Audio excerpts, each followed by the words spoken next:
ازيكم يا حلوين؟ عاملين ايه؟ وحشتوني جدا جدا جدا من اخر فيديو انا عملته. والنهارده بقى ايه، فيديو جديد واسعار جديده. حبيت انزل كده بقى ايه وانا في اسكندريه واوريكم اسعار الحاجه. طبعا احنا عارفين ان كل حاجه غليت بقى حوالينا، فانا بجيب لكم الحاجات اللي هي لسه الاسعار بتاعتها ما غليتش، والمحلات اللي لسه ثابته على الاسعار بتاعتهم. لا وكمان عاملين خصومات للمتابعين عندي في القناه، يعني مش بجيب لكم اي حاجه كده وخلاص. دلوقتي هندخل بقى ونشوف الفيديو مع بعض، بس قبل ما نبدأ يا ريت بقى ما تنسوش الاشتراك في القناة وعمل اللايك الجميل بتاعكم، واكتبوا لي كومنت تحت انتوا بتتابعوني منين بالظبط، ولو في اي حاجة ما تنسوش تكتبوها تحت في التعليقات. ويلا بينا كده بقى ايه، ندخل ونشوف المحل الجميل ده اللي مليان متطرس بالجلاليب وبالبجايم وكل حاجة حلوة. يلا بينا نبدأ.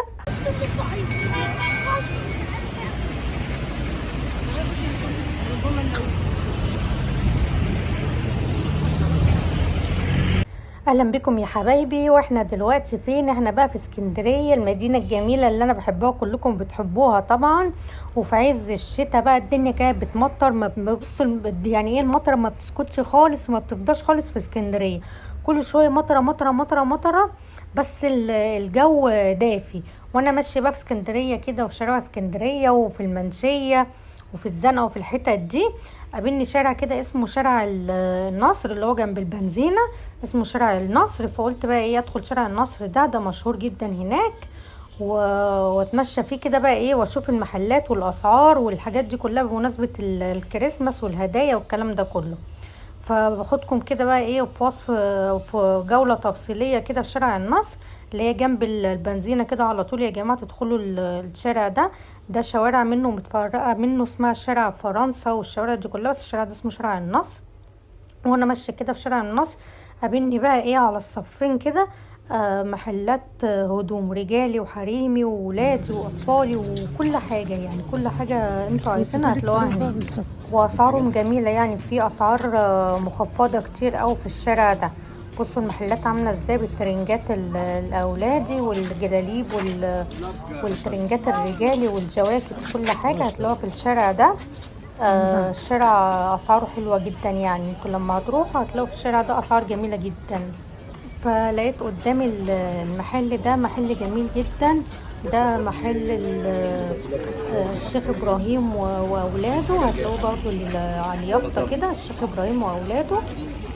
لا هو اسمه ابراهيم الشيخ واولاده، انا اسفه والله يا جماعه. عنده جمله وعنده قطاعي، يعني اللي عايز يفتح محل ولا اي حاجه يجي برضو. هم عندهم محلات، عندهم حاجات للجمله وعندهم اسعار برضو للقطاعي. فالعروسه مثلا وعايزه تتجهز، او اللي عاوز مثلا الحاجات الجلاليب الصيف والبيجام الصيفي بس باسعار اقل، هيلاقيها عنده برضو. بنطلونات دي 65. والجلاليب دي ولا دي دي بجايم؟ اللقرة 100 والقطيفة يعمل 120. فين ده اللي ب 120؟ اللي فوق دي 120. والترنجات ده حسب 250 280. وانت ممكن توصل لي العنوان؟ شارع فرنسا وسوق ليبيا. فرنسا وسوق ليبيا. والترنجات دي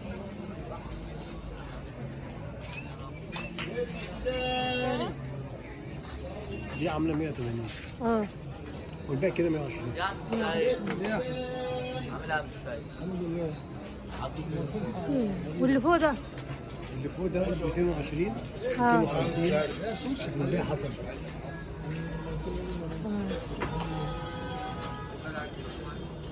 البناطيل دي؟ ايه يا عم؟ ليه انت ما تديش حد حاجة من العربية؟ ها؟ مش يجي ياخدها يقول لك اديني بس حاجة. البناطيل دي بكام؟ حلو. ده كده ب 65. ده 65؟ في حاجات تانية جوه المحل مش موجودة، انت عايز ايه؟ ولا بتشوف؟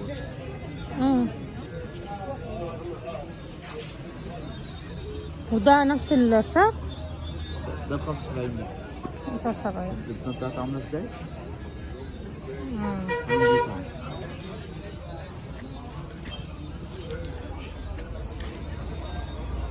وده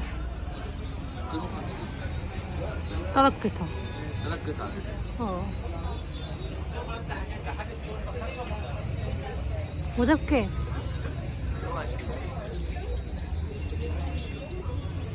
وعندي منها كذا رسمة ثانية. في الوان؟ في ألوان. وعندي منها رسومات ثانية. اشوف ده بكام؟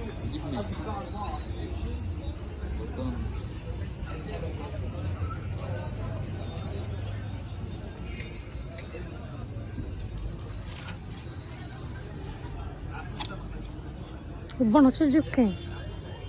ده كده عم 110. ده 110. ودول؟ دول كده 75.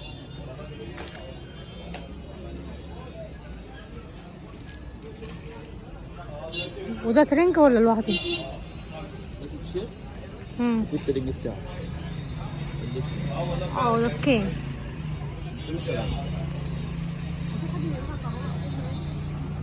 شارع فرنسا متفرع من سوق ليبيا يا جماعة. شارع فرنسا متفرع من سوق ليبيا. تمام، شارع فرنسا متفرع من سوق ليبيا. ده تبع ده. امال بكام الجلابيه دي؟ 250. 250 ناوي دي. ناوي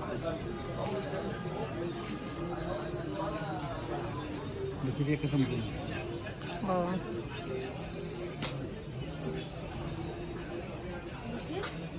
ده نفس السعر؟ نفس السعر ولا سعر تاني؟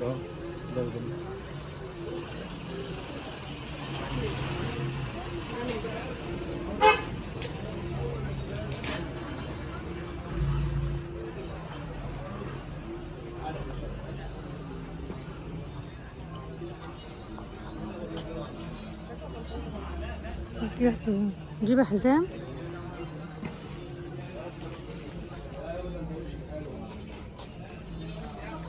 جديد مع عين ولا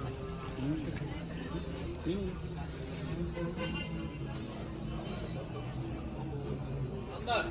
180. زي كل ده 180.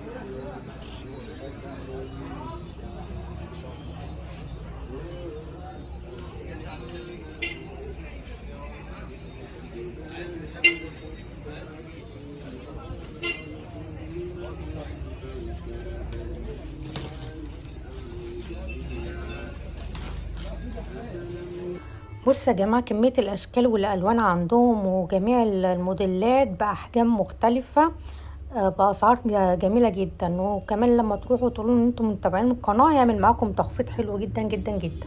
وعندهم كمان الترنجات الشتوي والدفايات بأشكال وألوان مختلفة، والترنجات اللي هي بتاعت العرايس برضو. لو انت عروسة عايزة تجهزي تعالي واشتري من عندهم، وبتفرق برضو حسب الجملة وحسب القطاعي.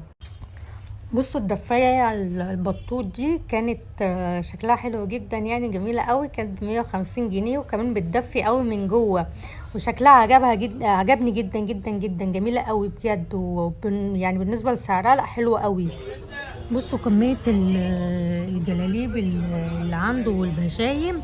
عنده حاجات صيفي اللي بيدور برضو على الحاجات الصيفي وهي مش موجودة يعني في معظم المحلات في الشتاء، هيجي هنا ويلاقيها عنده. الجلاليب الصيفي والبيجام الصيفي برضو يا جماعة بأسعار مختلفة، لأن في ناس بيحب ان هم يشتروا حاجات يعني حاجات صيفية يعني اللي فيها خصومات وكده. الحاجات الصيفي الجلاليب الصيفي والبيجام الصيفي يحبوا يشتروها في الشتاء. بصوا بقى عندهم ايه اشكال والوان مختلفة. وبكده نكون وصلنا لنهاية الفيديو. ما تنسوش بقى ايه الاشتراك في القناة وعمل اللايك الجميل بتاعكم، ولو في اي استفسار اكتبولي تحت في الكومنتات. وبتتابعوني من انهي مكان. ماشي شكرا كده بقى ايه ده اسم المحل. يلا بقى اشوفكم على خير في فيديو جديد. لو في اي فيديو عايزين نقدمه المرة الجاية قولولي برضو تحت في التعليقات.